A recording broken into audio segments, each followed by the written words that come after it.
The Atlantic Coastline Railroad, which served North Carolina, South Carolina, Alabama, Virginia, Florida, and Georgia. The Atlantic Coastline was formed in 1900 and would serve the Southeast with a concentration of lines in Florida. Numerous passenger trains were operated by the railroad, and the headquarters for many years would be in Wilmington, North Carolina for 60 years.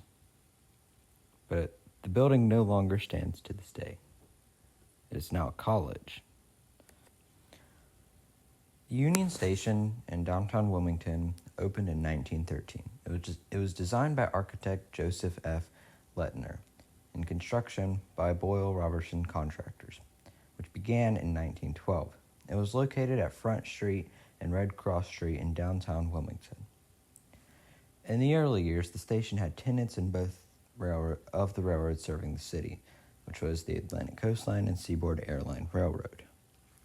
However, by 1932, the Seaboard Airline relocated to its own Wilmington facility, approximately 3.1 miles away. Atlantic Coastline's history with the city dated back to 1840 when the predecessor railroad, the Wilmington and Raleigh Railroad, opened a 161-mile route to Weldon, North Carolina to the northwest.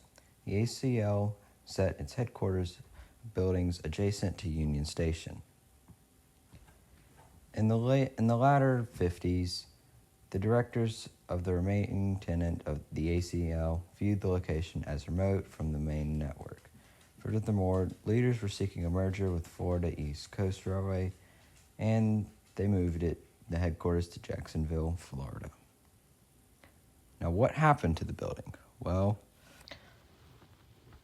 in 1960, the railroad would move its headquarters down to Jacksonville, Florida, and left 1,300 employees in the main office in Wilmington affected by a move from the station.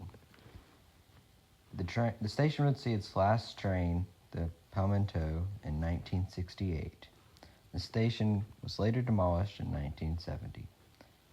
It is now the site of Cape Fear Community College's campus, and it is now located right over the spot where the original station once stand. But there is two buildings that remain.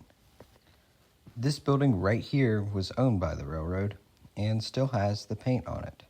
And the other one has now been turned into a museum with one of only a few Atlantic Coastline Railroad steam engines. And it also has a caboose. This engine is engine 250, which was restored for the museum, and the museum is still open, and you can go and visit it all throughout the different times of the year. And it is the only two buildings left of the Atlantic Coastline Railroad in downtown Wilmington. That was the story of Union Station, the headquarters of the Atlantic Coastline Railroad.